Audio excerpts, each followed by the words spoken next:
আমাদের বাসায় একটা ভাড়াটা আসছে, মাকে রুম ভাড়া দিছে আর কি আমার ওই আম্মু। হ্যাঁ, রুম ভাড়া দেওয়ার পর তার হাজব্যান্ড ওয়াইফ ছিল।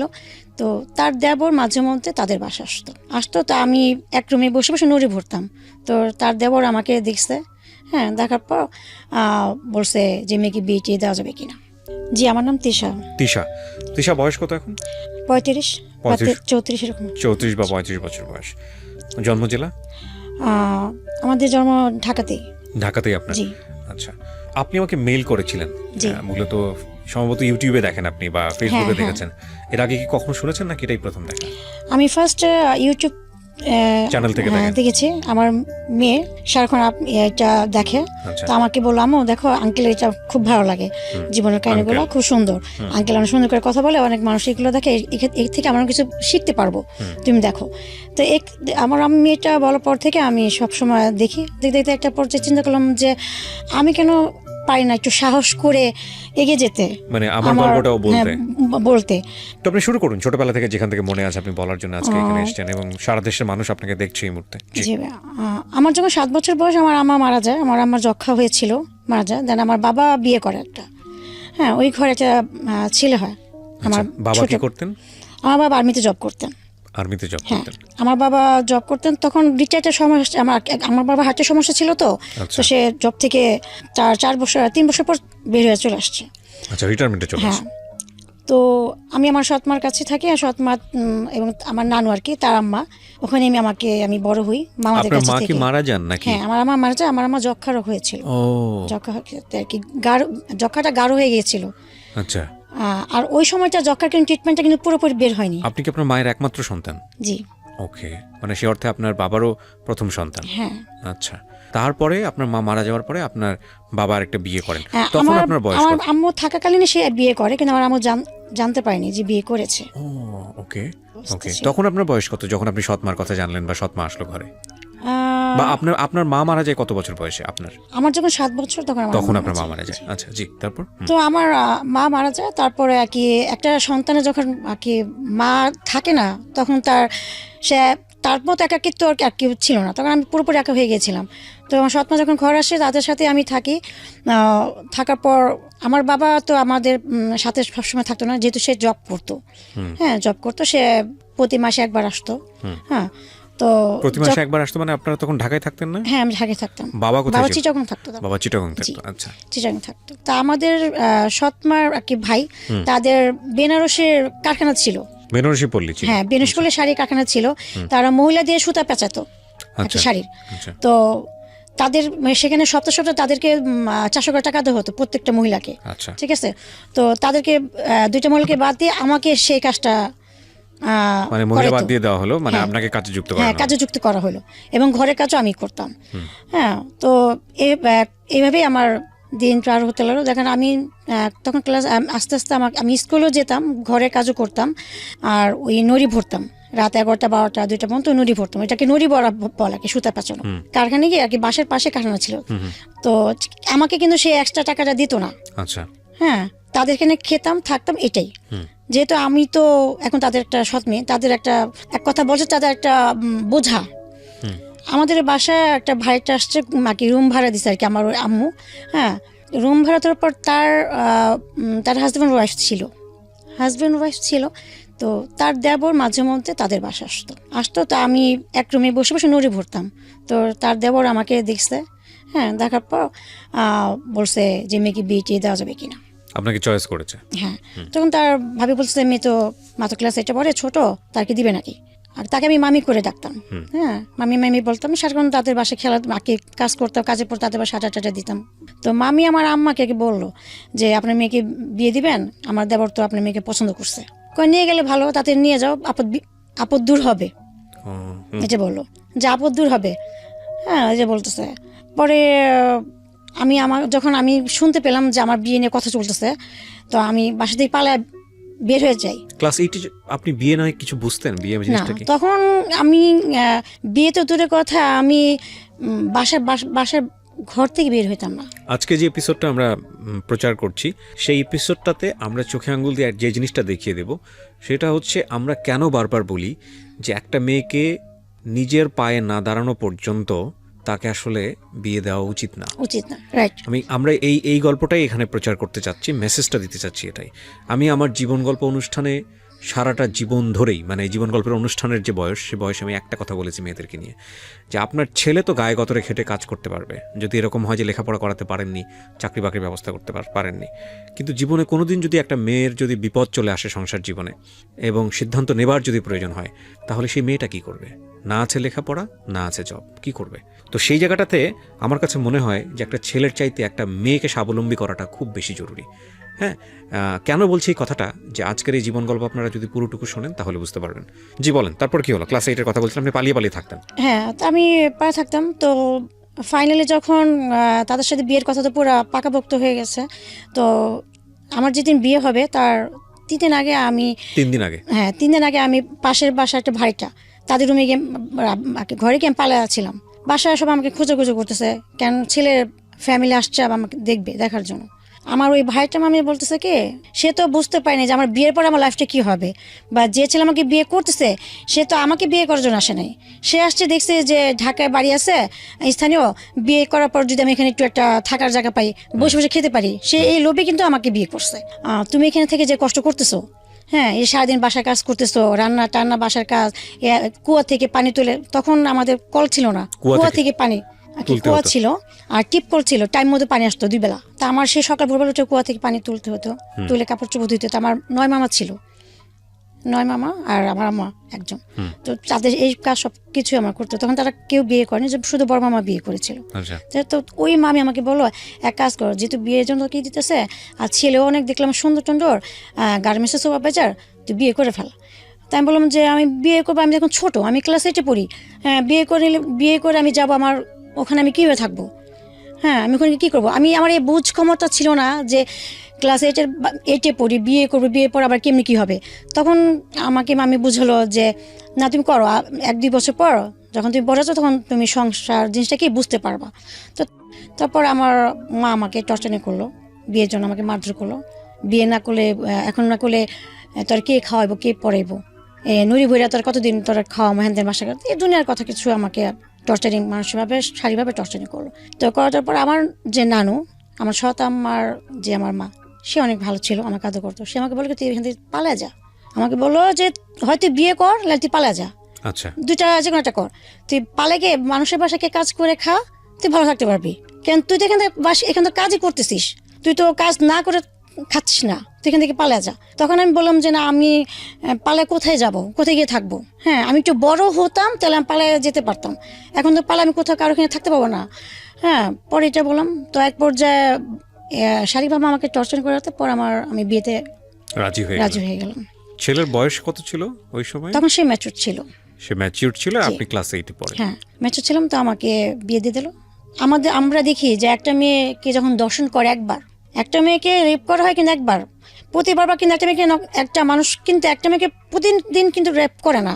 কিন্তু আমরা দেখে আসতেছি যে বিয়ের পর, হ্যাঁ, বিয়ের পর হাজব্যান্ডের একটা ওয়াইফের প্রতি সব কিছুই কিন্তু অধিকার থাকে, সেটা শারীরিক, মানসিক সব কিছুই, ফিজিক্যালিভাবে সব কিছুর অধিকার থাকে। কিন্তু এটা কি আমরা কিন্তু কখনো দেখতে পারছি যে বিয়ের পর যখন একটা হাজব্যান্ড তার ওয়াইফকে জোরপূর্বক প্রতিনিয়ত তাকে রেপ করা হচ্ছে, তাহলে এটা কি রেপ করা বলতেছে না? এটা কি তার ইচ্ছাকৃত হবে, কি তার সাংসারিক লাইফের একটা পার্ট? আমরা কি বলতে চাচ্ছি? আপনি কেন বলছেন? প্রথমতে আমার নানু বলছে যে তুমি চলে যাও, এখন তো ছোট মানুষ, সময় হোক। হ্যাঁ, তো সে চলে গেছে। চলে যাওয়ার পর 15 দিন পর আসছে আমার হাজব্যান্ড, যাওয়ার পর আমাদের রুম দিছে থাকার জন্য। তো আমি ওখান থেকে ভয় পালায় বের হয়ে আসছি। বের হয়ে এসে আমাদের কুয়ার পাড়ে কুয়া ছিল, কুয়ার কর্নারে গাছ ছিল, গাছের চিপায় আমি বসছিলাম। তখন থেকে আমার সাথে আমাকে মারধর করে আমাকে নিয়ে আবার ঘরে নিয়ে আসছে। হ্যাঁ, নিয়ে আসে তোমাকে আমাকে ওই হাজব্যান্ডের আমার হাজব্যান্ড রুমে আমাকে দিল।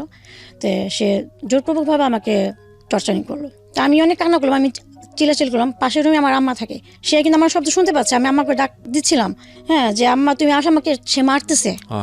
আমি বললাম যে আম্মা আমাকে সে মারতেছে, তুমি এই রুমে আসো। তো সে শুনতে পাচ্ছে, হ্যাঁ, আসতেছে না। তো আমার নানু আমাকে বকা দিতেছে যে মেয়েটাকে তো শেষ করে ফেললি, অ্যাটলিস্ট 1টা বছর তো সময় নেওয়া উচিত ছিল। হ্যাঁ, একটু ম্যাচুর হতো, একটু বুঝে হতো, তাহলে একটু নিজেকে প্রিপেয়ার করতে পারতো। তো যাই হোক, তা আমার বলছে বিয়ে দিছে, ছেলে কি চেহারা দেখে পানি খাবে নাকি, ওর এখন অধিকার আছে না, ওর ওয়াইফ না, বউ না, এখন ও যেমন ত্যাগ করুক, এখন আমাদের কি। এর আগ পর্যন্ত আপনার সঙ্গে বসে এগুলো নিয়ে কেউ ডিসকাস করা, কেউ সুন্দর করে বোঝানো যে মা সংসার জীবনটা এরকম এরকম? প্রথম কথা হচ্ছে যে ক্লাস 8-এর পড়ুয়া একটা মেয়েকে তো বিয়ে দিতেই পারে না, এটা রাষ্ট্রীয় আইন অনুযায়ীও তো নাই, হ্যাঁ, এবং এটা তো আমাদের জায়গা থেকে এটা একবারেই অ্যাকসেপ্টেবল না। কিন্তু অনেক সময় এই বয়সে বিয়ে হলেও আমরা শুনেছি সেই প্রাচীন সময়ে যে এরকম বিয়ে হলে তো বোঝানো হয়, মানে পরিবারের কেউ না কেউ তো বোঝায় যে বিয়ে সম্পর্কটা এরকম, একটা ছেলের সাথে সম্পর্কটা এরকম। এগুলো কেউ কখনো আপনাকে বুঝিয়েছে? হ্যাঁ, আমাকে যখন প্রথম রাতের কথা যেটা বললাম, ওর পরে সে সপ্তাহ আসতো আমার হাজব্যান্ড আমাদের বাসায়। 4 মাস আমি এখানেই ছিলাম, আমার এখানে ছিলাম, এবং 4 মাস এখানে আসা যাওয়া করছে। তো যখন আসতো আমাকে প্রতিটা নিয়ত যখন আমাকে টর্চার টিমে করা হতো, আমি গিয়ে কান্না করতাম নানুর কাছে যে আমাকে তার কাছ থেকে আমাকে নিয়ে কি রেহাই দাও, আমি পারতেছি না, আমার অসহ্য লাগতেছে, আমি অনেক কষ্ট পাচ্ছি, হ্যাঁ আমি থাকবো না, আমি সত্যি পালে যাবো। আমার নানুকে আমি এটা বলতাম। তখন আমার নানু নিজে কান্না করে বলতো যে দেখো তোমার অনেক কম বয়সে বিয়ে দিছি, ক্লাস 8-এ তুমি পড়ো, ছোট বুঝি, কিন্তু আমাদেরও একটা সময় অনেক ছোটকালে বিয়ে দিছে, আমরা কি সংসার করছি না? আমার নানু এটা বলছে, আমাকে সংসার করছি না, এখন দেখো আমাদের 9-9টা ছেলে। আমার নানু এটা আমাকে বলছে। এটা বলার পর আমি কান্না করে, আমি আর ওখানে আমার বলার মতো কোনো ভাষা ছিল না, বলার কিছু থাকে না, এই কথা বলার পরে আসলে কিছু থাকে না। আম্মা যাকে আমি এটা বলবো, সে তো তাকে বলার মতো কোনো আমার ওয়েবই নাই, কি বলবো তাকে, আর সে তো নিজে আমাকে সেখানে ফেলে দিছে। তো যাই হোক, এখন আমি মেনে নিয়েছি ঠিক আছে, আমার এইটা এখন লাইফ, কি করা। তো 4 মাস থাকলাম, 4 মাস পর আমাকে এখান থেকে তারা তুলে দিছে মিরপুরে একটা বাসা ভাড়া করে। ছেলেটা কি করতো, আপনার হাজবেন্ড তখন কি করতো? বিয়ের আগে সে বলছে যে গার্মেন্টসের সুপারভাইজার।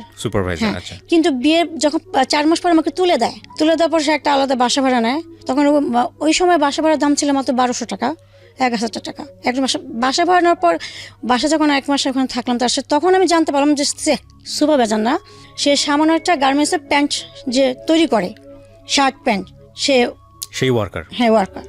তারপর এখন এটা আমার মেনে নিলাম, কারণ আমি তাকে যদি ছেড়ে যদি আমি আমার মার কাছে চলে যাই, আমার সে একই কষ্ট। হ্যাঁ, তো কি করা, কিছু করার ছিল না। তো আমি তার সাথে আমি সংসার চালিয়ে গেলাম। তো এইভাবে আমি এখানে প্রায় 5 মাস আমি মিরপুরে তার সাথে ভাড়া ছিলাম। একটা পর্যায়ে সে আমাকে বলো যে চলো ড্যামরা যাবো, ড্যামরা গিয়ে বাসা ভাড়া নিব। তখন আমি বললাম কেন, আপনি ড্যামরা গিয়ে বাসা ভাড়া কেন নেবেন? তখন বললো ড্যামরা বাসা ভাড়ার দাম কম, আমার যে স্যালারি আমি এখানে থাকতে পারবো না, সেটা বললো। হ্যাঁ, তার মাসে বেতন ছিল 7,000 টাকা। 7,000 টাকা, আমার বাসা ভাড়া ছিল 1,000 টাকা, আর খাওয়া দাওয়া এইভাবে আমার প্রায় দেখা যায় 5,000 টাকা লেগে যেত। তো সে আমাকে এই মিথ্যা কথা বললো, সে কিন্তু আমাকে মিথ্যাতে বলছে। হ্যাঁ, তার বেতন আরো বেশি ছিল, তো মিথ্যাতে বলছে। আমি বললাম ঠিক আছে আমি জামরা যাবো। তো আমি তার সাথে জামরা চলে গেলাম। জামরা চলে যাবার জামরা ওখানে বাসা ভাড়া নিল, সে ওখানে থাকলাম। তো জামরা যাওয়ার পরে সে জব করে সপ্তাহে যে টাকাটা পায়, আর তখন যে গার্মেন্টসে ছিল যে সাপ্তাহিক টাকা পেতো। সে কাজ করার পর আর কি যতগুলো মাল সেলাই করার পর ওইটা হিসাব করে তাকে সপ্তাহে টাকা দিয়ে দিত। সে মাসকে একটা কোনো টাকা নিত না। তো সে সপ্তাহে টাকা নিয়ে কি করতো, আমাকে প্রতিদিন আমাকে 60 টাকা করে দিত বাজারের খরচ, বাসায় কি চাল ডাল এভরিথিং সবকিছু মিলে। আর তখন 60 টাকার তো মূল্যটা ওরকমই ছিল, তো দিত। আমি ওভাবে আমার কষ্ট হতো, আমি চালিয়ে নিতাম। তো আমি যে বাসায় ভাড়া ছিলাম সেখানে দোতলা বাড়িরা ছিল। হ্যাঁ, তো ও যখন দিনে থাকতো না, আমি তার বাসায় কাজ করতাম। কেন সে ঠিক মতো টাকা পয়সা দিত না। হ্যাঁ, সে সপ্তাহে কাজ করে টাকা পয়সা যা পেতো আমাকে 120 টাকা দিয়ে সে দেশে চলে যেত। আচ্ছা, দেশে গিয়ে সে টাকা পয়সা তার ফ্যামিলিকে দিয়ে আবার সে ঢাকা আসতো। আর এই 1 সপ্তাহ যে আমি না খেয়ে থাকতাম, আমার কি অবস্থা তার কোনো খবর নাই। হ্যাঁ, তো আমার দোতলার যে বাড়িরা সে আমাকে আদর করতো, আমাকে অনেক আদর করতো। আমি তার বাসায় কাজ করতাম, তার বাসায় থাকতাম। এই একটা সপ্তাহ কাজ করতাম। আবার যখন সে আসতো আবার তখন আমি ওইভাবেই করতাম। তো এইভাবে আমার সময় দিন পার হতে লাগলো। আর এর মধ্যে আমাকে তো যখন আমি বলতাম যে আপনি আমাকে এইভাবে 60 টাকা 70 টাকা করে বাজার খরচ দেন, আমার তো হচ্ছে না, আমি কীভাবে চলবো? 1-2টা মানুষ কি 3 ঘর ভেবে খাওয়া দাওয়া হয়, চলে? হ্যাঁ, আমার তো কাপড় চোপড় লাগে, এটা আমাকে তো আপনি কিনে দিচ্ছেন না। আমাকে অমুকে তমুকে আমাকে এটা দিচ্ছে, আমি সেলাই করে পড়তেছি। আপনার কি মনে হয় না যে আমি তো আপনার সম্মান, আপনার ইজ্জত এটা রক্ষা করার দায়িত্ব তো আপনার? সে বলছে আমি পারতেছি না, কি করব? তোমার মার কাছে যাও, তোমার বাবার কাছে গিয়ে চাও। সে আমাকে কথা বলতো। তো বললে আমি যখন উত্তর দিতাম তখন আমাকে গায়ে হাত দিত, মারধর করতো। তো এইভাবে করার পর একটা পর্যায়ে আমি যখন একদিন সে দেশ থেকে গেল, আমি যাওয়ার সময় আমি তাকে বললাম যে আমি খুব অসুস্থ, আমাকে হসপিটালে ভর্তি করা দরকার। আমার জ্বরের পাশে আমার প্রচণ্ড পেন করে। হ্যাঁ তলপেটে প্রচণ্ড পেন করে। আমার হাজব্যান্ড বলতে কথা, সে কী করলো, আমাকে অনেক জোরে একটা কি এখানে একটা ঘুষে আর কি বুকের মধ্যে ঘুষে দিয়ে আমাকে ফেলে ফেলছে। আমি অজ্ঞান হয়ে গেছি। তখন সে চলে গেছে দেশে। আশেপাশে যে ভাইটা তারা আসতে আমাকে পানিতে আমার সুস্থ করছে। তো বাড়িলা আর কি খালামা তারা খুব রাগারাগি করতেছে যে এত ছোট বাচ্চাটাকে মেয়েটাকে বিয়ে দিছে, আর তার পরে মেয়েটা এত টর্চারিং সহ্য করতেছে, কেন কী হবে। তখন আমি যখন জ্ঞান আসলো আমাকে তারা সুস্থ করলো, তখন আমি বললাম যে আমি যে তাকে ফেলে যে আমি আমার কাছে যাবো বা বাবার কাছে, আমার তো আপন বলতে কেউ নাই। এখন একটাই করতে পারি, আমি তাকে ফেলে গিয়ে আমি একা আমার লাইফ আমারই করতে হবে। এখন আমি একা আমি কোথায় যাবো কি। আর তখন আমি এমন একটা ছিলাম যে আমি দিন দিনে কোনো কিছুই চিনতাম বা বুঝতাম না। আমি ছোট থেকে ঘরের ভিতরে মানুষ, আমি বাইরে মুখটা তেমন একটা দেখি নাই, বাইরে সাথে মিশি নাই যে আমার সেইটা থাকবে। সে এক সপ্তাহ পর আসবে, এক সপ্তাহ পর আসবে এই কথা বলে সে গেল, আর তার কোনো খবর নেই। তার আর কোনো খবর নেই। 10 দিন 12 দিন 1 মাস হয়ে গেছে, তার আর কোনো খবর নেই। তাকে ফোন দিয়ে পাচ্ছি না, তার ফোন নাম্বার বন্ধ আমার হাজব্যান্ডের। তখন আমি আমার দেওয়ারে আমার ফোন দিলাম, সে বলছে আমি জানি না ভাই কোথায়। কিন্তু তার কিন্তু জানে তার ভাই কোথায়, এবং তার ভাই ইচ্ছে করে পলাতক হয়েছে যেন আমি আমার বাবা আমার কাছে যাই, গিয়ে আমি টাকা পয়সা চাই যে আমার জামাইকে দেওয়ার জন্য। হ্যাঁ জামাইকে দেওয়ার জন্য সে 4টা মেশিন কিনবে টেলের দোকান দেওয়ার জন্য। এটার জন্য তারা প্ল্যান করছে। এই কথা আমি শুনতে পারলাম আমার বড় ভাসুরের ওয়াইফের কাছ থেকে, যে দেখো এমন তারা প্ল্যান করছে, ইচ্ছা করে পলাতক হয়েছে যেন তুমি তোমার ফ্যামিলির কাছে তুমি এটা করার জন্য। তখন আমি 1 মাস হয়ে গেছে, আমি তো আমার খাওয়া দাওয়া আমার অনেক কষ্ট হচ্ছে। আমি ওই খালামার বাসায় কাজ করে 1 মাস পার করলাম। 1 মাস পার করার পরে আমি আমার নানুকে মামাদেরকে ফোন দিয়ে জানালাম এই ব্যাপার। তখন তারা বললো যাচ্ছে ঠিক আছে আমরা ব্যবস্থা করতেছি। তখন আমার মামারা টাকা পয়সা বাসার মালপত্রগুলো নিয়ে আসছে মিরপুরে তাদের বাসায় নিয়ে আসছে। আমি আবার তাদের বাসায় চলে আসার পর এখন দিন যাচ্ছে, দিনের পর দিন আমার একদিন 2 দিনে আমার মা তো আমার প্রতি প্রচণ্ড আর কি ঝগড়া, টর্চারিং, দুনিয়ার কথা গালাগালি করতেছে আমারে।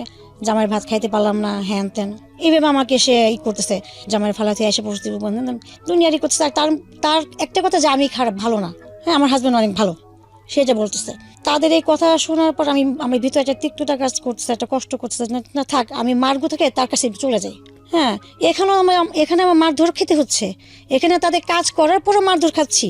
তারা যদি একটা কাজে বোয়া রাখতো, তাদের তো বেতন দিয়ে রাখতে হতো, তাই না? 3 বেলা খাবার যদি বেতন দিত না, তো সেক্ষেত্রে আমি সেটা তো করতেছি, তাহলে কেন তাদের এত কথা শুনবো? তাহলে যাই হোক আমি আমার স্বামীর ঘরে চলে যাই, গিয়ে তার মারধর খেয়ে অ্যাটলিস্ট আমি কোণে পড়ে থাকি। আমি এটাকে বেটার মনে করছিলাম। আমি তখন আমি তাকে খোঁজা শুরু করলাম। আমি গুলিস্তান আসলাম, বংশান আসলাম আর কি, বিভিন্ন যেখানে সে কাজ করতো। হ্যাঁ আমি করে আমি তাকে খুঁজে তাকে কোথায় গেছে। তখন তার সাথে একজন কাজ করতো, তার মধ্যে জানতে পারলাম যে সে বংশালে কাজ করতেছে। বংশালীকে আমি তাকে পাইছি। পাওয়ার পর আমি বললাম যে আমাকে ভেবে আপনাকে ফালা রাখছেন, হ্যাঁ আমি কোথায় আছি, কি খাচ্ছি না খাচ্ছি, হ্যাঁ এটা কি না। তখন সে বললো যে তুমি তোমার মার কাছ থেকে 40,000 টাকা নিয়ে আসো, আমি মেশিন কিনবো 4টা। হ্যাঁ আমি বললাম সে আমাকে দিবে না। এখন আমি কি করবো, মানে যৌতুক চাই এটা। তো এই করার পর সে আমার সাথে সংসার করবে না, 40,000 টাকা দিতে সে বলতেছে। বলার পর তো আমি সেখান থেকে তার যে মালিক সে জব করতো, সেই মালিক এবার সে শুনলো হিস্টোরি। তো মালিক এসে আমার হাজব্যান্ডকে ধমকি দিল, এবং এক পরে তার গায়ে চড়ও মারছে। একটা মেয়ের সাথে তো টাকা লোভে সংসার করতেছ, টাকা লোভে তাকে বিয়ে করছো। হ্যাঁ এখন তোর আমি বললাম তুই এখন এই মেয়ে নিয়ে বাসা বাড়ি নিবি আজকের মধ্যে। ওর আমার হাজব্যান্ডের মালিক তাকে ধমকি দিলে বলো যদি বাসা বানা তোর 3 মাসের বেতন তোকে দিব না। আচ্ছা তখন সে কালীগঞ্জে আমার ভাসুর থাকতো, সে ওখান থেকে চলে আসছে ঢাকা, কালীগঞ্জে বাসা ভাড়া নিল। তো আমার হাজব্যান্ডের যে মালিক সে কালীগঞ্জে থাকতো ভাড়া, এবং সে এক কথা বলে সে আর কি আমার একটা দায়িত্ব নিয়ে বাসটা ওখানে ভাড়া নিতে বলছে, যেন সে ওখানে যদি আমাকে টর্চারিং করে আমি তাকে জানাতে পারি। আচ্ছা আচ্ছা। এবার আমাকে বলছে যে আমি তোমার সাথে আছি, তুমি চিন্তা করো না, ও তোমার যদি কোনো রকম কোনো সমস্যা করে তুমি আমাকে বলবা। হ্যাঁ এটা বলছে। তো কালীগঞ্জে বাসা ভাড়া নিল, এখন থাকার পর ওই যেমন আমাকে খরচ দিত তেমনই খরচ দিল, ওই দেশে যাওয়া ওরকমই চলতেছে। কিন্তু শারীরিক যে টর্চারিংটা একটু কমে আসছে। হ্যাঁ ওই তার মালিকের ভয় দেখানো কমে আসছে। কমে আসার পর হঠাৎ করে আমি প্রেগনেন্ট হয়ে যাই। এটা হওয়ার পর তখন আমি ওখানে যে ভাইটা ছিল আমি বললাম যে মামি দেখেন আমার এমন এই সমস্যা হচ্ছে, কেন হতে যায় না, আমার একটু ডাক্তার থেকে নিয়ে যাবেন কিনা। তখন বলছে তোমার তো মেবি তুমি কনসেপ্ট করছো। আচ্ছা, তো বিয়ের কয় বছর পরের ঘটনা এটা? এটা আমার বিয়ে প্রায় 1.5 বছর পর।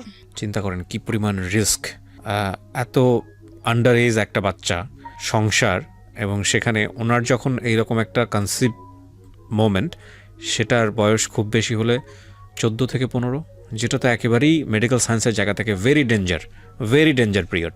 বলেন তারপর। তো আমাকে তার ওখানে- মৃত্যু হতে পারে। হ্যাঁ, আমাকে হচ্ছে ডাক্তার কাছে সে ওই খালা নিয়ে গেল এবং তার টাকা দিয়ে সে আমাকে ওখানে টেস্ট করে দেখলো যে আমি কনসিভ। তো আমার হাজব্যান্ড রাতে আসলে আমি তাকে বললাম তাকে এটা। হ্যাঁ, সে আমাকে বলছে বাচ্চা নষ্ট করার জন্য। বাচ্চা রাখবে না সে? রাখবে না, নষ্ট করার জন্য। আপনার এই বাচ্চাই সেই বাচ্চা? জি। ও জানে এই গল্পগুলো? সব জানে? ওকে, বলেন তারপর। তো আমার হাজব্যান্ড বাচ্চা নিবে না। তো এ নিয়ে রাত্রে অনেক ঝগড়াঝাটি হয়েছে এবং সে আমাকে মারছে। ঝাড়ু ছিল আমার পাশে, ঝাড়ু দিয়ে আমাকে কথা কথা গায়ে হাত তুলতো? হ্যাঁ, কথা ঝাড়ু দিয়ে বাইটে দিছে বাচ্চা নষ্ট করার জন্য, হ্যান ত্যান।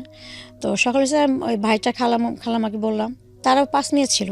ওই খালামাকে অনেক আদর করতো, ভালো মন্দ যাই রান্না করতো। সে আমাকে তো দেখা যায় আমাকে না খেয়ে রাখতো, আমাকে দিত, আমি তার বাসায় গিয়ে খেতে আমি করতাম।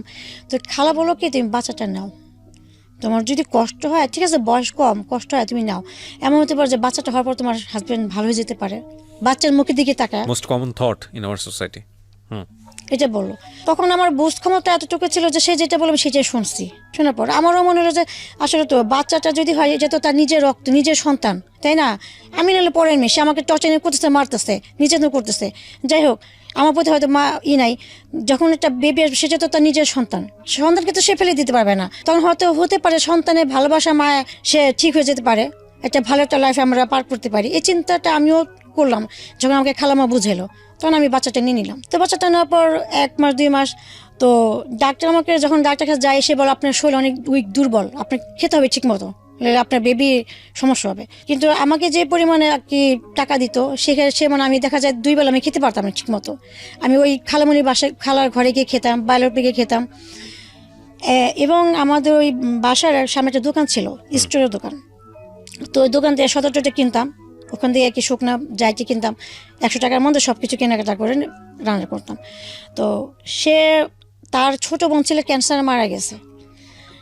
তার ছোট বোন নাকি দেখতে সেম আমার মতো আর কি, ওই ভাই বলতো। তো সেই জন্য আমাকে সে অনেক আদর করতো। যখন সে দেখতে পেলো যে আমি কনসেপ্ট করছি, আমার বেবি পেটে 4 মাস, তখন আমাকে আমার চেহারা শুকানো শুরু করলো খাওয়া দাওয়ার অভাবে। হ্যাঁ, এক পর্যায়ে পুরো শরীর আমার ক্যালসিয়াম নষ্ট হয়ে গেছে। তখন সে ভাইয়া বলতো যে আমি তো তোকে বোনের মতোই ভালোবাসি, তোর যেটা খেতে মন চাইবে দুধ ডিম আমি প্রতিদিন সন্ধ্যাবেলা তোর বাসায় পাঠিয়ে দেবো। এই কি ছিল আপনার পাশের হ্যাঁ, এলাকার? দোকানে, হ্যাঁ, স্টোর দোকান। হ্যাঁ, ওনার দোকান ছিল? হ্যাঁ, আচ্ছা, পাঠিয়ে দিব। হ্যাঁ, আমার যে বোনটা মারা গেছে সেই বোনটার যদি হতো, আমি ওর জন্য করতাম না। তাই আমার বোনের সাথে তোর চেহারা অনেক মিলে, তো তুই তোর বোন। আমি প্রতিদিন সন্ধ্যা, ছোট মানুষ তো সবাই পাশ থেকে সহযোগিতা হ্যাঁ, আমাকে করতো। সবাই আদর করতো। হ্যাঁ, আর আমি একটু হাসি খুশি ছিলাম, তো অনেক চঞ্চল ছিলাম তখন। আমি এখনো এরকমই তাই করতো। তো প্রতিদিন সন্ধ্যা হলে কি করতো, ওই ভাইয়া বড় বড় কলার ফানা দুধ বাসা পাশে দিত। তা আমি খাইতাম। তারপর সবাই সবাই আমাকে করতো, সবাই আদর করতো, খাইতাম। তো এইভাবে আমার বেবিটা প্রায় 5 মাস হয়ে আসলো। তারপর তো একদিন হঠাৎ করে আমার হাজব্যান্ড একটু সন্ধ্যার দিকে চলে আসছে বাসায়। তো সন্ধ্যার দিকে চলে আসার পর দেখছে বাসায় ওয়াটারপ্রুফ দুধ, ডিম, তারপর কলা, এগুলো এত কোত্থেকে, আমি টাকা পাইলাম কোত্থেকে? তো আমাকে প্রশ্ন করলাম, বললাম যে ভাই আমাকে দিছে। হ্যাঁ, টাকা পাইছিস কোত্থেকে তুই করে বলতেছে? আমি বললাম যে ভাই আমাকে প্রতিদিনই দেয়। আমি বললাম যে ভাইয়া প্রতিদিনই দেয় আমাকে। কেন? ও যখন একটা গালি দিল, তাকে গালি দিয়ে বললো যে ও কেন যেটা সন্দেহ করতে। হ্যাঁ, দিবে। হ্যাঁ, তো আমি এই কথা বলার পর সে আমার সাথে ঝগড়া প্রায় 3টা পর্যন্ত। 3 মাস ঝগড়া। আমি কনসেপ্ট, তখন আমি 5 মাসের বেবি আমার পেটে, সে আমাকে হাত তোলার পর এক পর্যায়ে রাত যখন 4টা বাজে, আমি খাটে ঘুমাচ্ছি, আমার পেটে পেন করা শুরু হয়েছে। তা আমি ওকে হাত দিয়ে ধাক্কা দিচ্ছি, বলতেছে আমাকে তুমি হসপিটালে ভর্তি করো, আমার প্রচণ্ড পেন করতেছে, আমার খুব খারাপ লাগতেছে, ইভেন আমার ব্লিডিং পড়তেছে। আমাকে যে মারধর করছে, আমাকে ধাক্কা দিচ্ছে, আমি অটোপের ওখানে গিয়ে পড়ছিলাম। অটোপের ওখানে পড়ার পর আমার আর কি পেটে বাম সাইডে আমি ব্যথা পেয়েছি। তো ওকে আমি অনেক দাগ দেওয়াতে ও বিরক্ত হয়ে গেল, আমাকে একটা লাথি মেরে খাট থেকে ফেলে দিচ্ছে। খাট থেকে ফেলে দেওয়ার পর আমি তো সেই মা করে চিলন দিলাম। তো পাশের যে ওই খালাম্মারা, তারা সেই রাত 4টার দিকে তারা গেট খুলে চলে আসছে। আমি তো সেই চিৎকার, হ্যাঁ, তা গেট নক করতেছে, এই গেট খুল কি হয়েছে? গেট খুলছে। পরে আমি তো মা আমাকে চিল্লাচ্ছে, আমার তো ব্লিডিং অবস্থা খারাপ। তো তারা সাথে সাথে আমাকে নিয়ে হসপিটাল ভর্তি হয়েছে। উপর থেকে বাইরে এসে আমার খালু বাইরের ছেলে এসে আমার হাজব্যান্ডকে ইচ্ছা মতো মারধর করছে। মারধর করার পর আমাদের বাসায় খবর দিছে, আমার মামা আমার আম্মাকে সবাইকে জানিয়েছে ব্যাপারটা করছে। তো আমার নানুর আমার সৎ নানু হলো, সে আমার প্রতি মায়া ছিল। হ্যাঁ, সে বলছে আমাকে নিয়ে আসার পর জন্য, যেহেতু এখন আমার বেবিটা পেটে, হ্যাঁ আমাকে এখন এখানে নিয়ে আসার দরকার। তো আমি 2 দিন হসপিটালে ভর্তি ছিলাম। হসপিটাল ভর্তি হওয়ার পর তারা আমাকে মিরপুর নিয়ে আসলো। চলে আসবো, এবং আমার নানু বলছে তুমি এখানে আসবে না, তুমি সপ্তাহে এসে ওকে দেখা যাবা আর ও খরচ দিয়ে যাবা, যেহেতু ওর এখন ডবল খরচ, ওরটা বেবি পেটে, ওর সব কিছু দরকার, ট্রিটমেন্ট ডাক্তার সব কিছু দরকার। আমার নানু এটা বলছে। 3-4 সপ্তাহ সে দিছে টাকা পয়সা, 1 সপ্তাহ 2,000, 1 সপ্তাহ 3,000 করে দিচ্ছে আমার ট্রিটমেন্টের জন্য, খাওয়ার জন্য। 3 সপ্তাহ যাওয়ার পর আর তার কোনো আসারও খবর না, কোনো খবর নাই। ঠিক আছে, তো এইভাবে আমার আমার বেবি হওয়ার যখন সময় হয়ে আসবে, বেবি হওয়ার সময় 1 মাস আগে যখন আমি ডাক্তার কাছে ট্রিটমেন্ট করতে যাই, তখন আল্ট্রাসাউন্ড করার পর ডাক্তার আমার নানুকে আমাকে বলতেছে বাচ্চা আর কি মানসিকভাবে যে শারীরিকভাবে মানুষের টর্চার অনেক হয়েছে। তো যাই হোক, আলহামদুলিল্লাহ বাচ্চা ভিতরে ভালো সুস্থ আছে, এবং বাচ্চা যখন হওয়ার সময় ডেটটা, তখন ওর কোনো ব্যথা হবে না।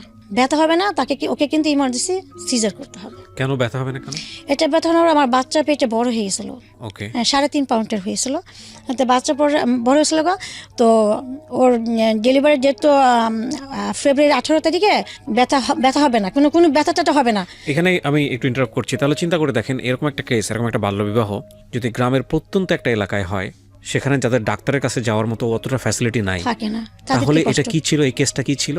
মেডিকেল সায়েন্স বলে এটা নিশ্চিত মৃত্যু, যদিও জন্ম মৃত্যু সবকিছু আল্লাহর হাতে, কিন্তু আমাদেরকে তো আল্লাহ কিছু জ্ঞান বুদ্ধি দিয়েছেন, সেগুলো তো ব্যবহার করার জায়গা আমাদের আছে। ওনার ডাক্তার বলছে কমপ্লিকেসি হবে। কমপ্লিকেসি জায়গাটা হচ্ছে উনি পেইন ফিল করতে পারবে না।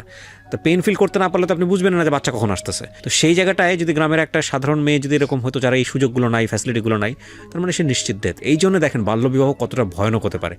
জি, তারপর আমাকে হসপিটালে আর কি বেবি হওয়ার 5 দিন আগে ডাক্তার যেটা বললো সেটা হলো যে ওর পেন হবে না। ওর ডেটটা হলো ফেব্রুয়ারি 18 তারিখে। তো 18-17 তারিখের মধ্যে ওকে সিজার করতে হবে। যদি না করেন তাহলে ভিতরে বাচ্চা দেখা যায় পায়খানা করে দিতে পারে, কিন্তু বাচ্চা খুব বেশ বড় হয়ে গেছে, পায়খানা করে বাচ্চা যদি পায়খানাটা খেয়ে ফেলে বাচ্চা মারা যাবে, আর সাথে সাথে মারও সমস্যা হবে। তো এটা বললো। তো বল ঠিক আছে। তো ডাক্তার নিয়ে আসছে। তো বাসাতে আমি ওই অবস্থায়, আমার বেবি পেরে থাকা অবস্থায় আমি বাসায় কাজ করছি, তাদের কাজ রান্না টানা।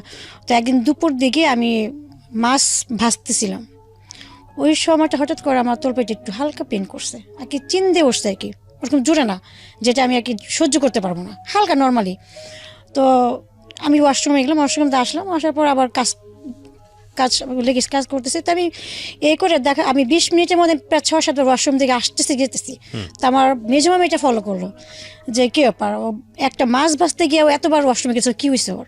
তো মামি সে বলতেছে, কি রে তুই প্রায় 10-12 বার ওয়াশরুম থেকে আসলে গেলে তোর কি সমস্যা? আমি বললাম যে আমার সমস্যা হচ্ছে, কেমন যেন লাগছে ভিতরে, আর কেমন যেন লাগছে, সুস্থ আছি কিন্তু আমার চাপটা বেশি আসতেছে।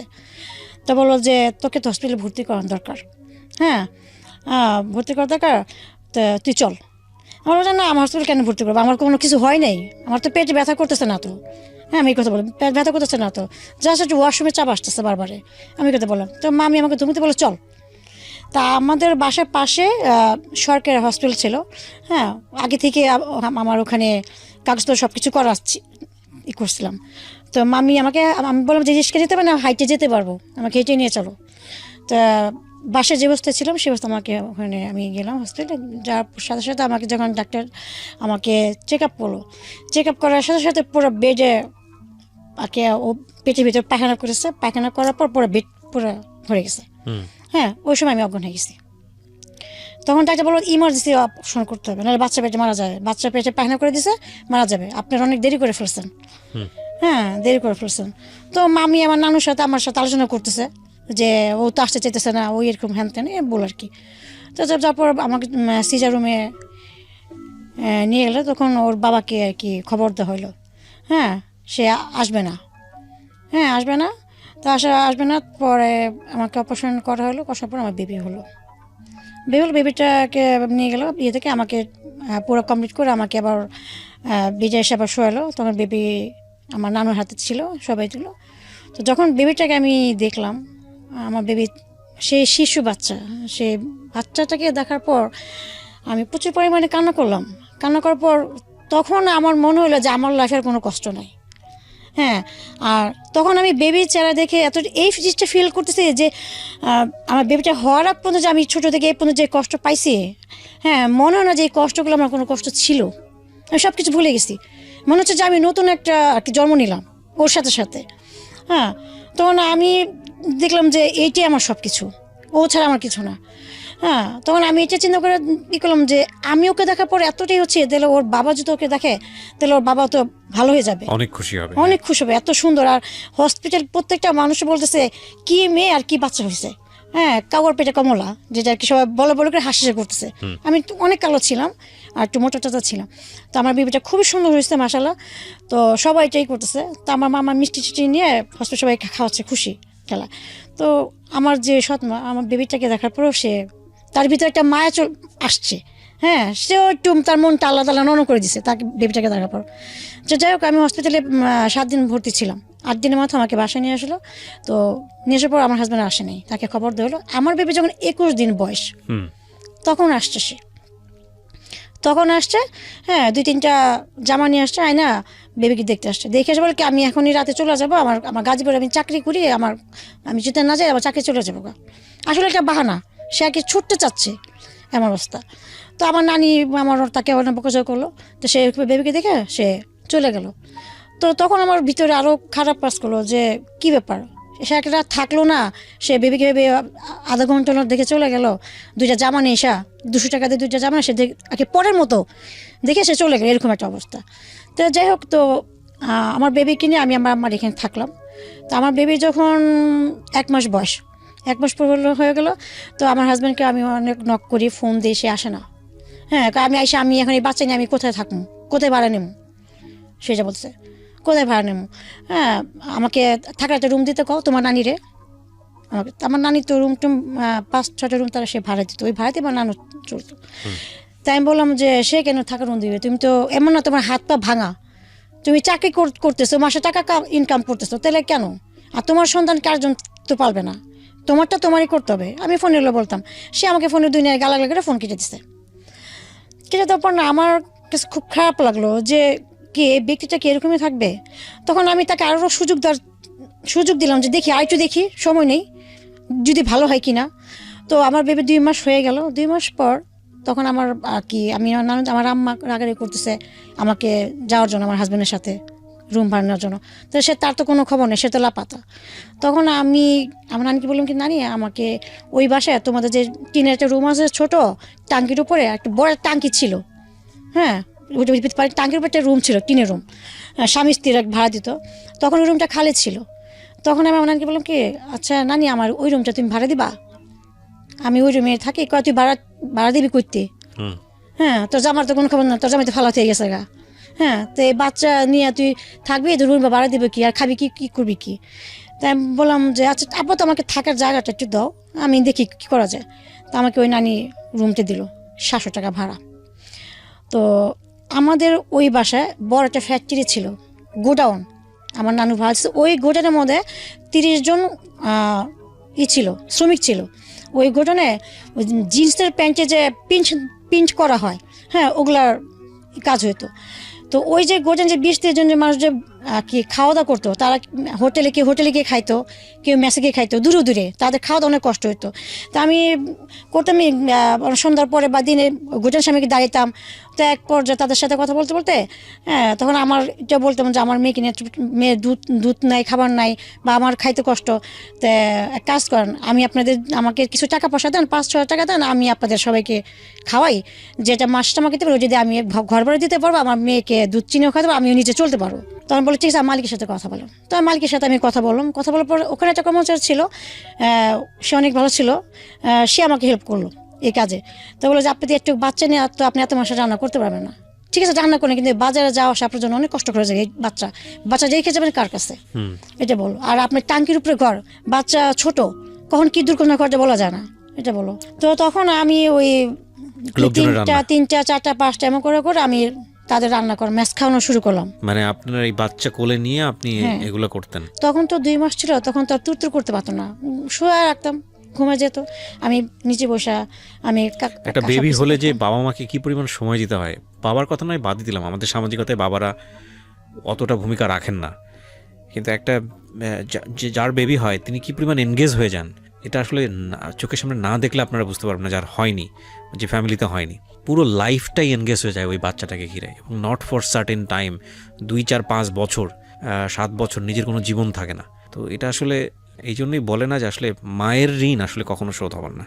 এবং সেই অবস্থায় এই ভদ্রমহিলা এতগুলো লোকের রান্নাবান্না করছে, কারণ দেখেন এই বাচ্চাটা যখন বড় হচ্ছে 6 মাস 8 মাস থেকে সে হামাগুড়ি দেওয়া শিখবে, হামাগুড়ি তো বোধহয় আরও তার আগে থেকে শেখে, তো এই হামাগুড়ি দেওয়া অবস্থায় বাচ্চারা কিন্তু খুবই চোখে চোখে রাখতে হয়। তো এই অবস্থায় সে বাচ্চাকে চোখে রাখবে নাকি এতগুলো মানুষের রান্নাবান্না করবে? এটা কিন্তু আসলে ফ্যামিলির জন্য রান্না না, এটা আবার এক ধরনের বিজনেস।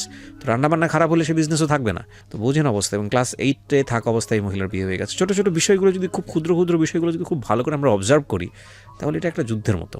বলেন তারপর। তো আমি এরকম 5 জন 6 জন 7 জন এভাবে করে আমি আস্তে আস্তে লোক বাড়ানো শুরু করলাম। হ্যাঁ, তো আমি খাওয়াচ্ছি, বাসায় আমার রুমে আসা 6-7 জন খেয়ে যায় এবং বাটি ভরে ভরে তারা ভাত নিয়ে যায়। হ্যাঁ, আর যে ভাইয়ের কথা বললাম সেও আমাকে হেল্প করতেছে, সে বাজার টাজার মাঝে মধ্যে করে দেয়।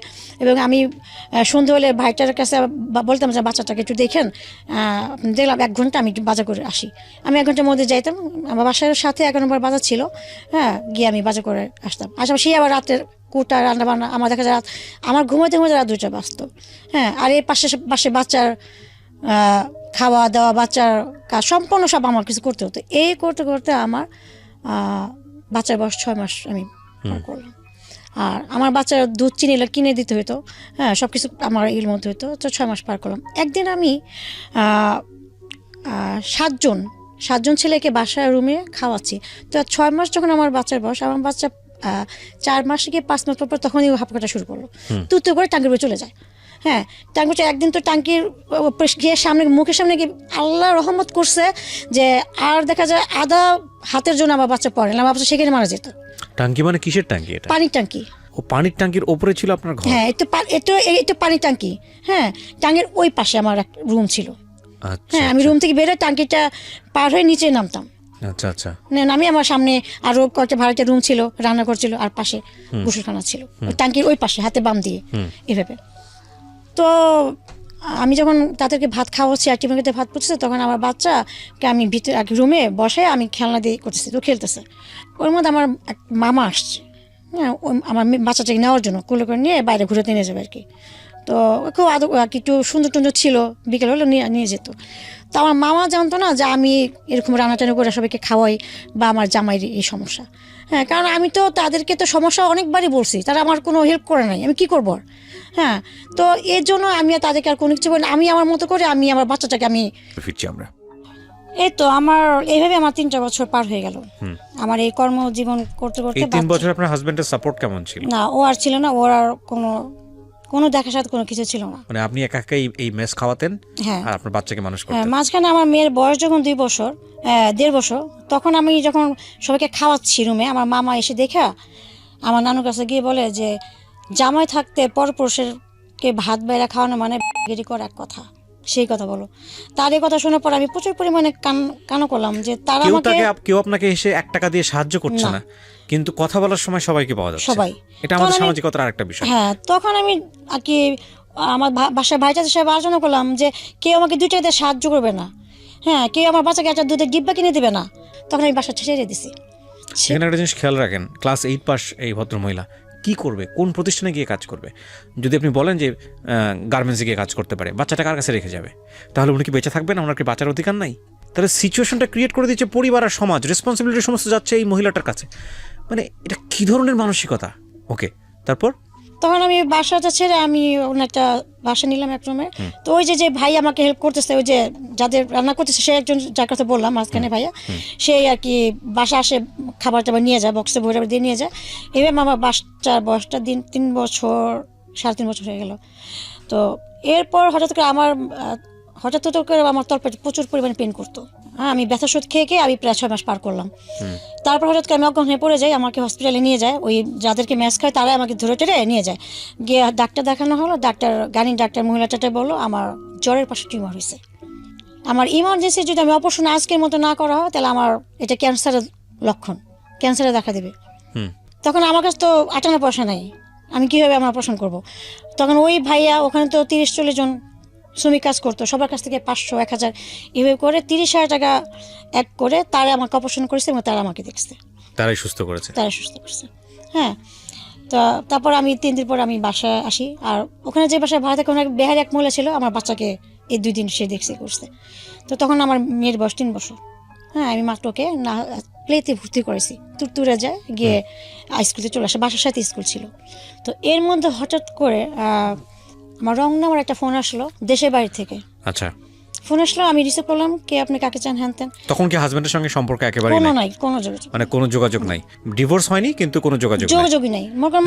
আমি তো একটা পর্যায়ে ভাবছিলাম যে সে মারা গেছে। এরকমই আমি যেহেতু 1 মাস পর লাপাতাই, কারণ সে তার বাচ্চার জন্য তো একদিন আসবে দেখা করার জন্য, যে দেখে বাচ্চাটা কত বড় হয়েছে কেমন। এই যে সে যে বাচ্চাকে 3 মাস বয়সে রেখে গেছে, এরপর তার কোনো খবর নাই। তা আমি ভাবছি সে হয়তো মারাই গেছে। হ্যাঁ, নিজে থেকে খোঁজ করেন নাই কোথাও?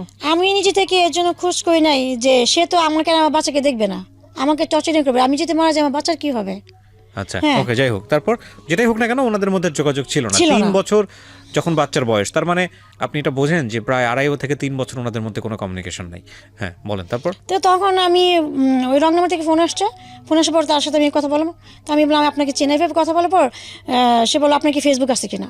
তখন জন্য আমি তো ফেসবুক চালাই না, আমি ফেসবুক কিটা চালাবো, আমার তো বাচ্চা মোবাইল। হ্যাঁ, তখন সে বললো যে আচ্ছা আমি একটা নাম দিয়ে আপনাকে ফেসবুক খুলে দিই, আপনি আমার সাথে কথা চেঁচামেচি করেন, আমরা পরিচয় হই। তো তখন ও সৌদিতে থাকতো, দাম্মামে থাকতো সৌদিতে। তো আমি যে তার সাথে ফেসবুকে কথা বলবো কি দিয়ে, আমার তো কিছু ছিল না তখন। তো পাশে বাসা যে কম্পিউটার ছিল তাদের কম্পিউটার গিয়ে আমি ফেসবুকে তার সাথে হ্যালো চ্যাটিং করতে করতে প্রায় 4 মাস কথা বলতাম, করতাম। তো একদিন সে আমাকে আর কি প্রপোজ করে রিলেশন করার জন্য, ফ্রেন্ডশিপ থেকে রিলেশন। তখন আমি বললাম যে আমার তো সব কিছুই তুমি জানো, আমার বাচ্চা আছে, একটা বাচ্চার বয়স 3 বছর, আমি ম্যারিড, আমার হাজব্যান্ডও কিন্তু মারা গেছে কি না তা যাই না, তো আমি কীভাবে আমি রিলেশনে জড়াবো। আর আমার বাচ্চা দেখে তো তোমার ফ্যামিলি কখনো মেনে নিবে না, আমার বন্ধু আছে, বন্ধুই থাকি, আমি এটা বললাম। তা বলো যে না, হ্যাঁ এই বাচ্চা আমার। ও বলো যে এই বাচ্চা আমার, আমি এখন থেকে ওর বাবা।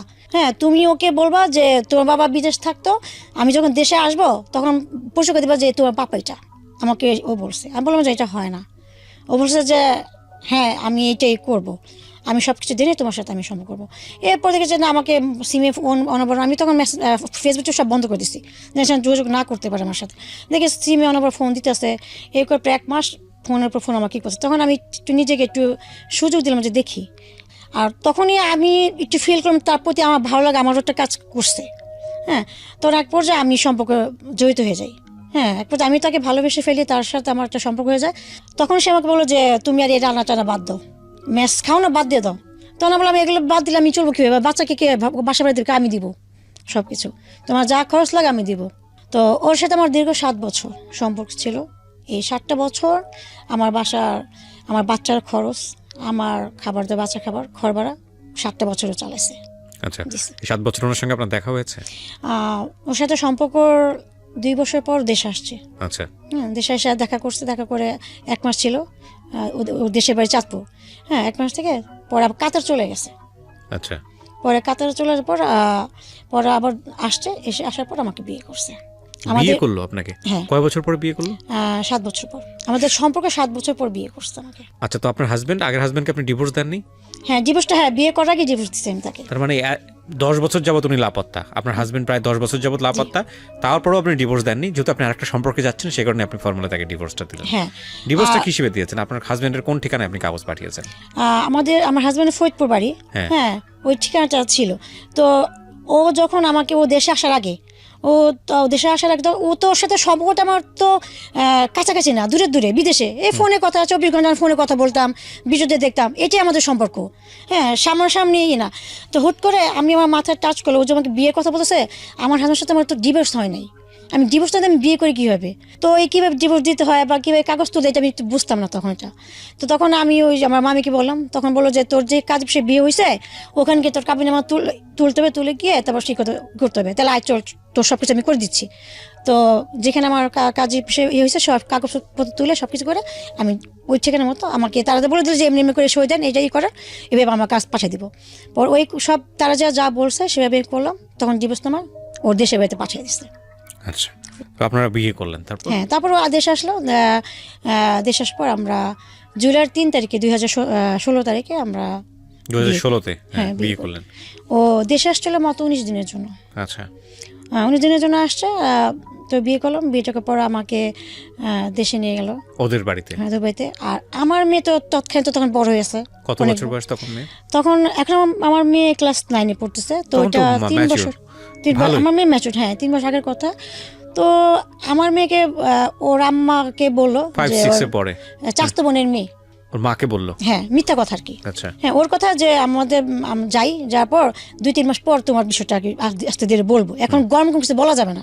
আর ও ফ্যামিলির বড় সন্তান ছিল, ওর বাবা ছিল না, সংসার সম্পূর্ণ সবকিছু ওর হাতে, দায়িত্বটা সবকিছু।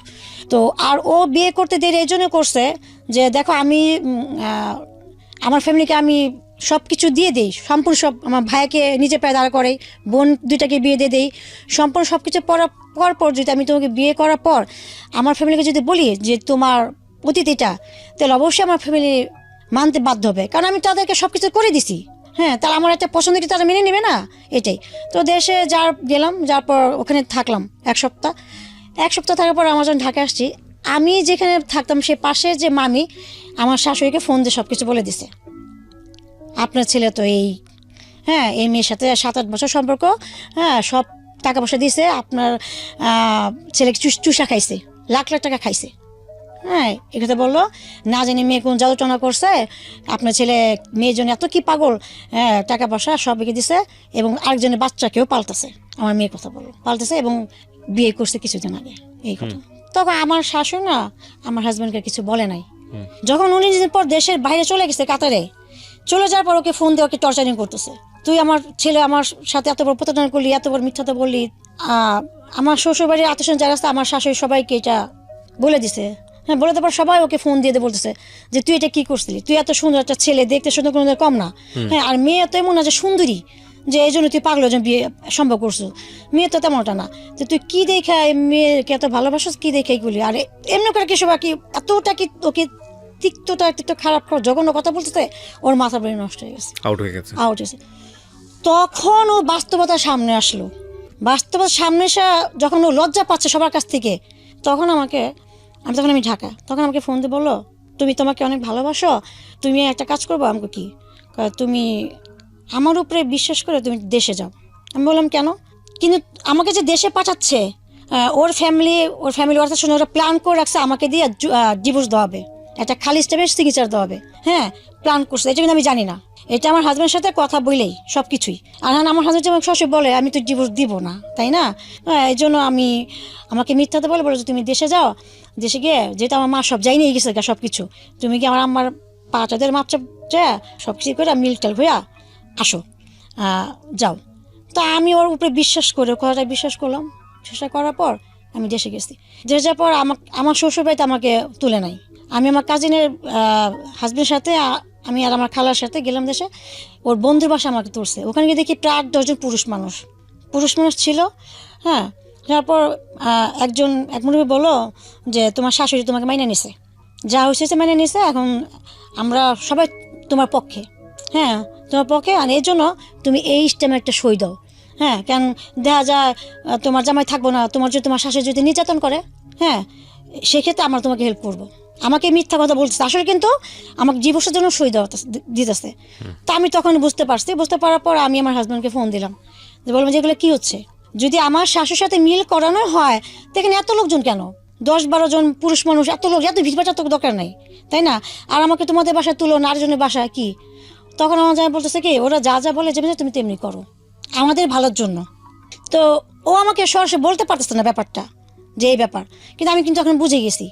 তো বুঝে যাওয়ার পর আমি আর কিছু বললাম না, আমি শুধু সইটা দেওয়ার সময় বললাম যে সইটা আমাকে কেন কিসের জন্য রাখা হচ্ছে আমি জানি। তো যাই হোক, আমি সবার ভালোর জন্য আমি সইটা দিয়ে যাচ্ছি।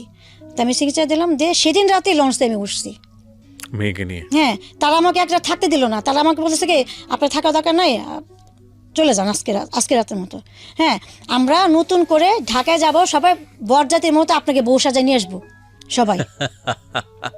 দায় মুক্তি।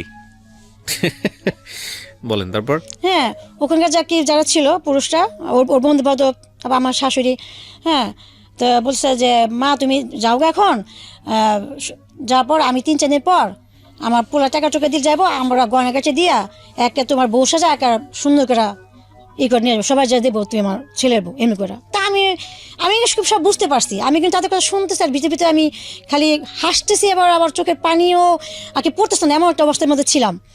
তো আমি লঞ্চে উঠলাম, তখন রাত বাজে 12টা। লঞ্চে ওঠার সাথে সাথে আমি ওকে ফোন দিয়ে বললাম, দেখো আমি তোমার ডিভোর্স নামে আমি সই দিয়ে দিয়েছি, এখন তুমি আমার কাছ থেকে রেহাই। তবে একটা কথা বলি যে তোমাকে আমি বিশ্বাস করছি, তুমি আমার জন্য করছো, আমার বাচ্চার জন্য করছো এতটা বছর, শুধু এর জন্য এদিকে তাকায় আমি তোমাকে আমার দিক দিয়ে মুক্তি দিলাম।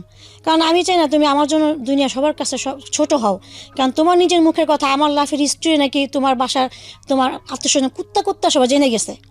হ্যাঁ, তো সেক্ষেত্রে তুমি পাও না যে তুমি সুইসাইড করে মারা যাও, তোমার নিজের মুখের কথাই।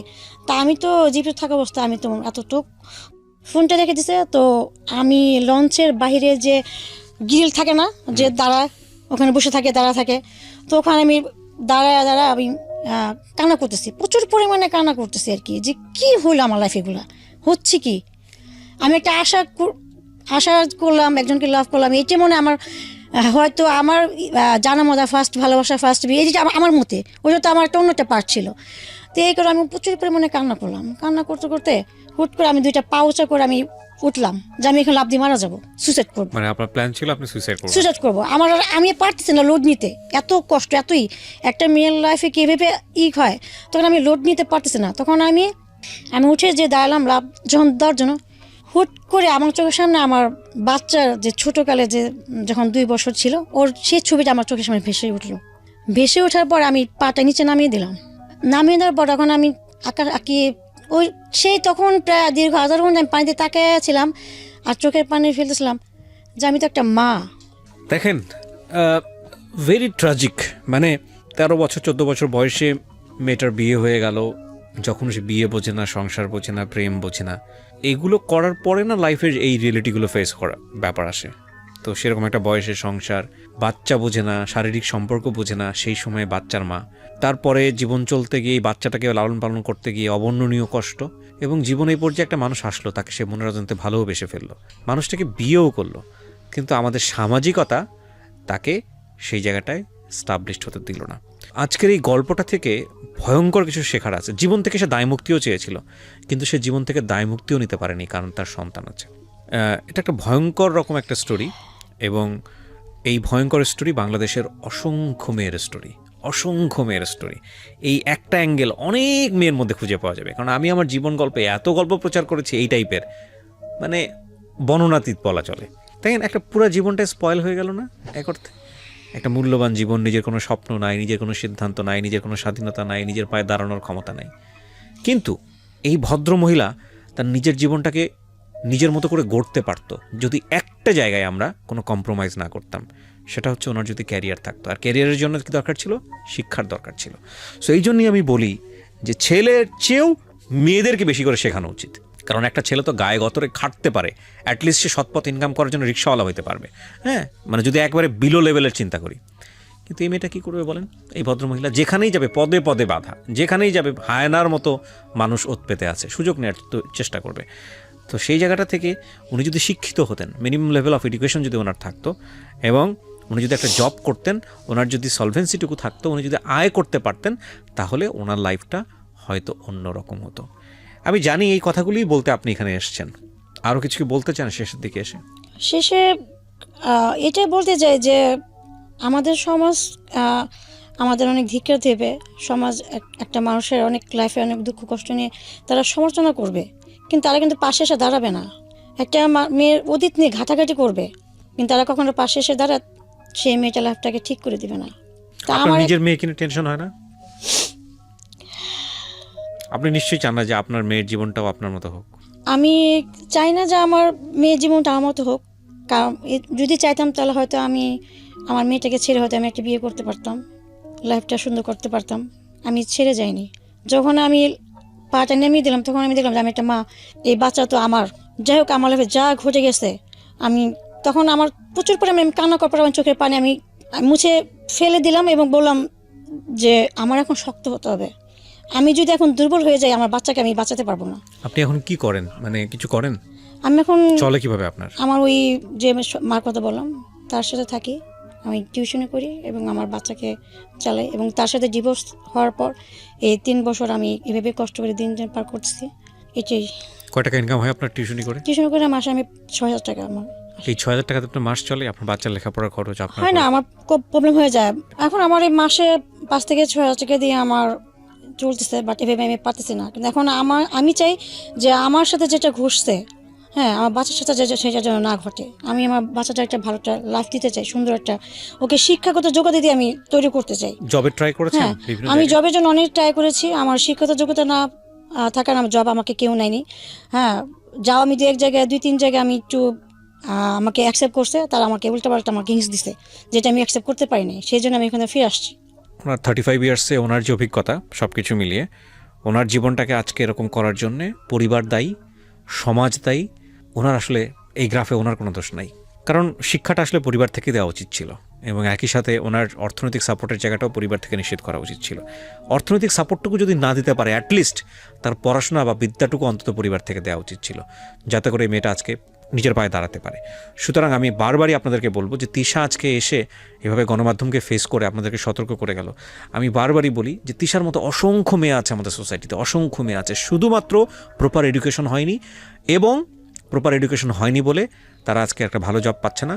আর এরকম একটা সামাজিকভাবে একটা অকুল সমুদ্রে পড়ে মানে কোথায় যাবে, কি করবে, পুরো জীবনটা একটা অনিশ্চয়তার মুখে। এবং দেখেন, শুধু তার জীবনটা না, তার সাথে তার মেয়ের জীবনটাও জড়িত। তো যে এখন ক্লাস 9-এ পড়ছে। আমি শুধু একটা কথাই বলতে চাই সবাইকে, never ever sacrifice your education. বিয়ে জীবনে আসবেই, এটা হয়তো সময় নিয়ে করলেই হবে, কিন্তু পড়াশোনা বন্ধ করবে না, বিশেষ করে মেয়েরা, কখনোই না।